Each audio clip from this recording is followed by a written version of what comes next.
Today we're going to take an in-depth look at the Genesis GV60 Performance. This unique, well-appointed, fully electric crossover aims to deliver both luxury and sportiness. Should you buy one? Is this thing way too fast for its own good? Do performance crossovers really need to exist? Today, let's talk about it.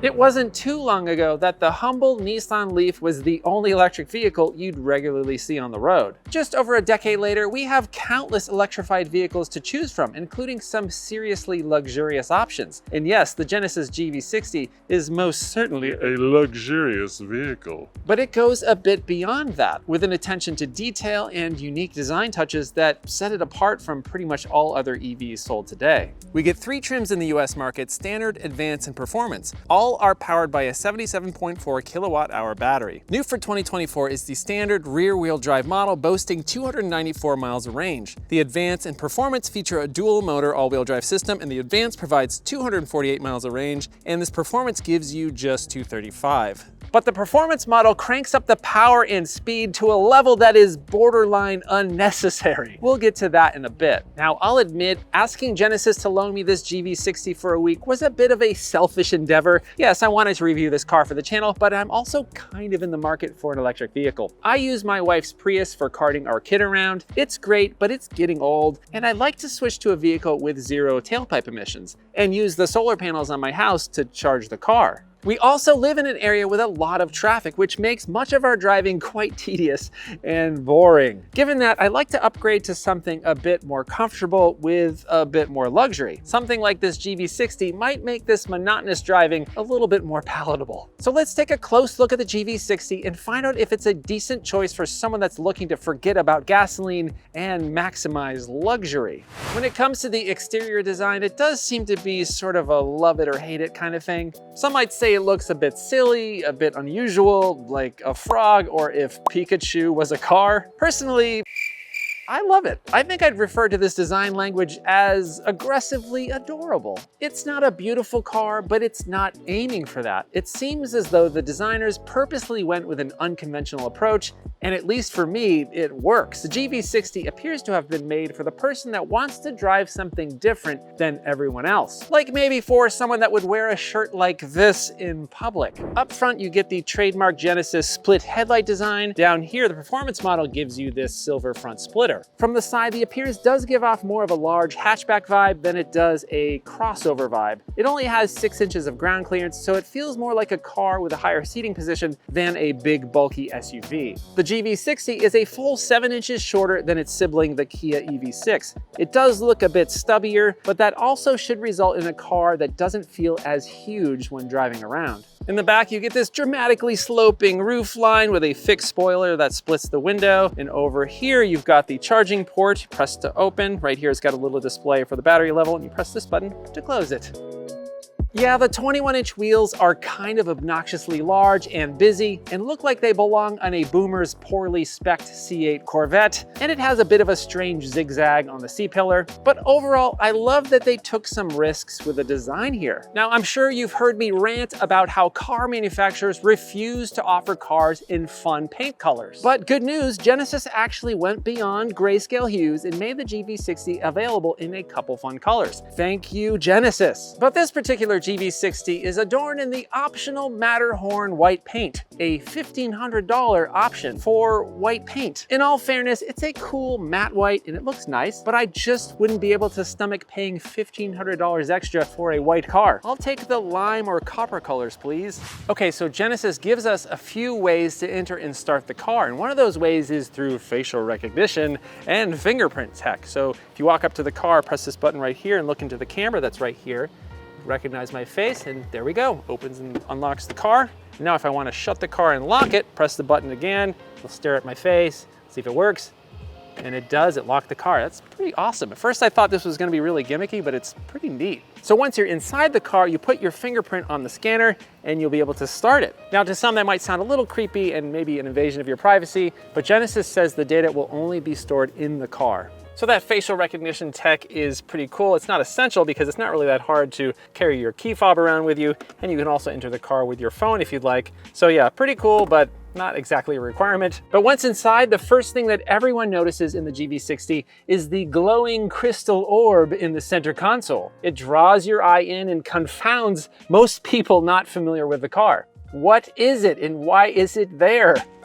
Turn on the vehicle and this beautiful sphere flips over and reveals the gear selector. Yes, it's a bit gimmicky. Yeah, it's one more thing that might break, but it's so cool looking that I'll allow it. My overall impression of the GV60 interior is that the designers really cared about every detail. Everything looks high quality and well buttoned together. Lovely padded door panels, soft touch surfaces, nice textures and finishes.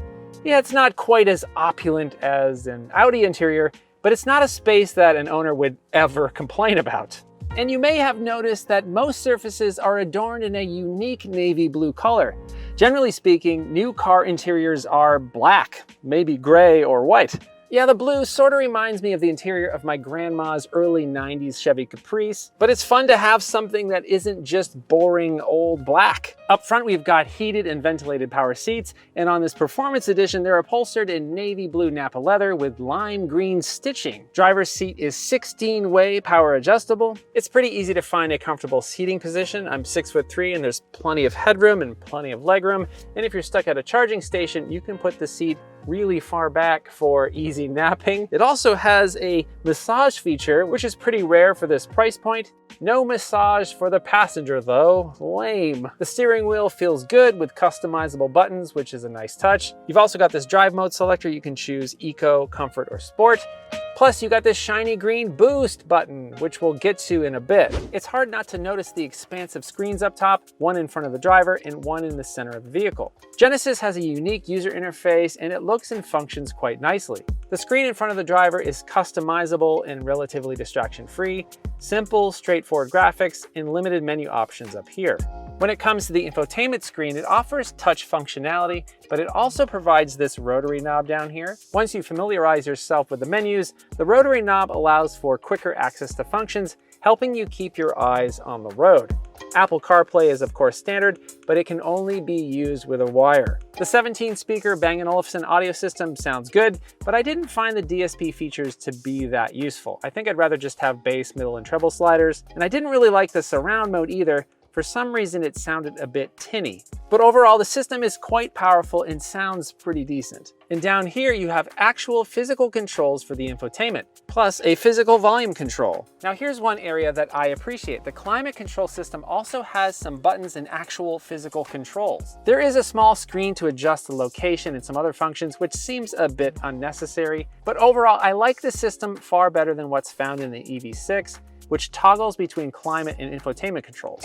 This system works well and isn't nearly as distracting. Further back on this lovely center console, of course, is the gear selector, which doubles as a magic glowing orb when the car is not in use. Behind that is a place to wirelessly charge your phone, two small cup holders, not even large enough to hold a couple singamajigs, and a smallish center console, which unfortunately only holds one singamajig. Door pockets are reasonably sized, little pocket up front, maybe for a phone. Down below is a big open area that gives the cabin a more spacious feel, but it might have been more useful as a dedicated storage area. But plenty of space to throw a few things on the ground down here. There is pass-through storage to the rear, which is incredibly odd. I didn't even notice it was here until I went to the back seat. But you do have this super cool glove box that slides out. The flat floor provides a good amount of space in the back, and there are some nice touches, vents on the B-pillars, tiny cup holders, but there's also some space in the door pockets, USB ports, and a 110-volt plug in case you need to brew some coffee back here. I'm not sure the target market for this vehicle is someone with kids, but if you have one or two, they'll fit fine in here, though not much space for two adult passengers when a large kid seat is installed. Regarding cargo space, it comes in at 24 cubic feet behind the rear seats, which is about the same as the longer Kia EV6. Unfortunately, no lever to fold the rear seats down from the back. You have to do it from the side. A strange omission. Once folded down, you've got 54.7 cubic feet of space for all of your stuff,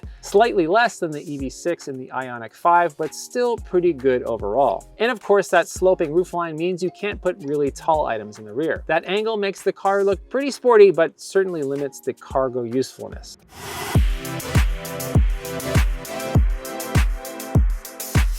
The GV60 Performance seems like it's trying to be two vastly different things. It's insanely fast, it's got a boost button, and the exterior design screams sporty. But it's quiet, it's soothing, and the well-appointed interior says luxury. So which is it? Some cars are capable of doing both. How about this one?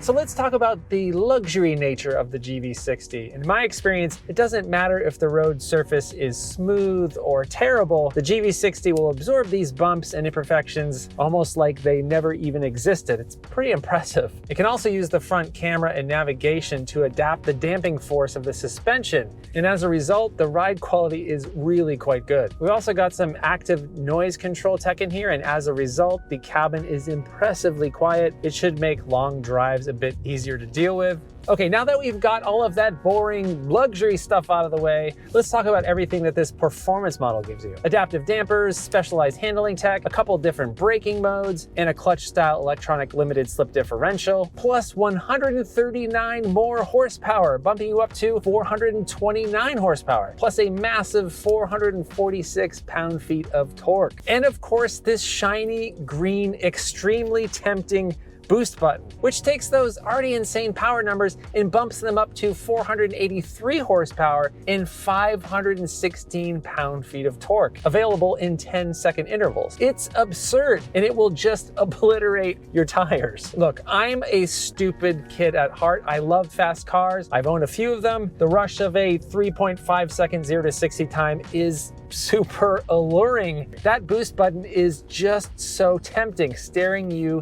in the face. When engaged, it is without a doubt a lot of fun. And this performance model also has a drift mode, which is a fun party trick in an empty parking lot. Okay, now I'm going to sound like your dad, but here goes. Most modern cars, especially EVs, are unnecessarily quick, and this one takes it to another level. In the real world, having all of this power and speed in a luxury crossover is really not all that useful. It's not like the average buyer of this car is going to be carving canyons or heading to the local racetrack. And drift mode, how many times are you going to use that on your morning commute? Ultimately, this is all about marketing. You know that quick acceleration is a rush, and it might very well influence your buying decision. You might decide it's worth it to spend all of this money for the extra horsepower, but the harsh reality is in everyday driving situations, you're rarely going to use it. Sure, you can enjoy accelerating up a freeway on-ramp before you ultimately get stuck in traffic. But aside from that, there are few situations where all of that power won't get you into trouble, either in trouble with the law or in trouble with the laws of physics. So it's pretty clear the GV60 Performance has the capability of serious speed. And when you push this car around a deserted winding road, it feels relatively sure-footed and can be fun. But in the end, with a fair amount of body roll, it's evident that the GV60 Performance is a far better luxury car than it is a sports car, which honestly makes sense for most people. I'd take those luxury features that can be enjoyed on a daily basis over the sporty features that can't be used regularly or safely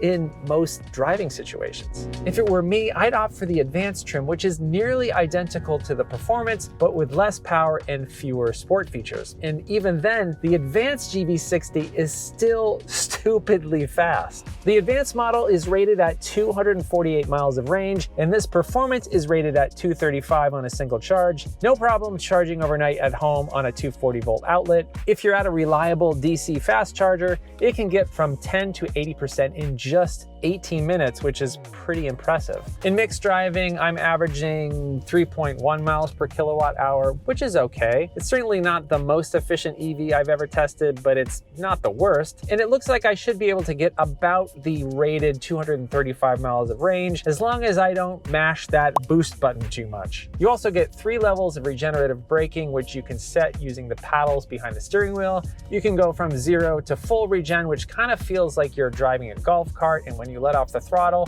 the car will come to a complete stop.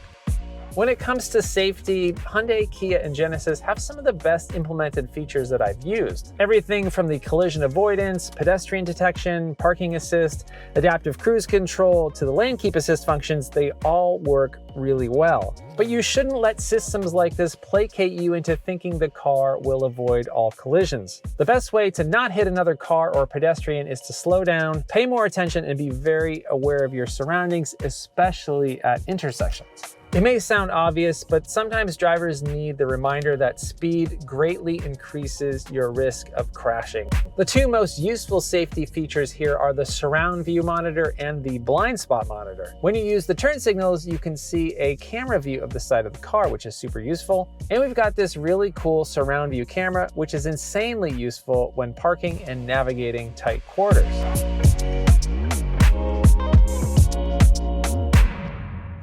Let's talk price. All Genesis GV60s come well equipped. The GV60 standard starts at just over 53 grand. Advanced starts at around 62, and this performance model, as tested with the fancy white paint, we're at over 70. And no, unfortunately, it's not available for the $7,500 federal tax credit. If you're looking at the GV60, you knew it wasn't going to be cheap, but certainly a lot cheaper than some of its luxury counterparts, but higher than today's average new car price of 48 grand. If you're looking at the GV60 Performance, you may have also considered its sister car, the Kia EV6 GT. The EV6 GT is even more powerful and offers a bit more passenger space, and it's cheaper. But the Genesis has a much nicer interior and has better outward visibility. The Tesla Model Y Performance is quicker, but the GV60 has a far more refined chassis and a more luxurious interior. The Mustang Mach-E GT Performance is also quite quick. It's around the same price and has a similarly nice interior. So what do we think of the Genesis GV60? The range and the efficiency could be better, and I think the boost feature and the drift mode functions are expensive party tricks.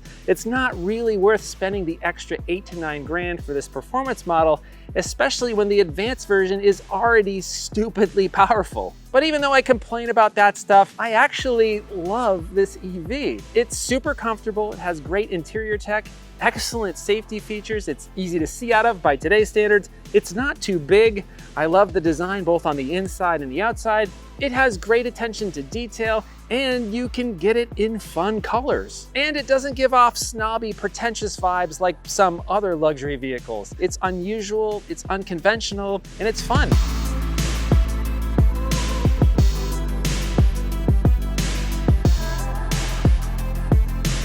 I hope you enjoyed this video. If you did, please consider subscribing and hitting that bell icon. Or if you'd like to support the channel, you could buy a Hello Road t-shirt, and then I can afford an outfit that doesn't include shirts like this that burn people's eyeballs. Thank you so much for watching. I hope you're well, and I'll see you soon.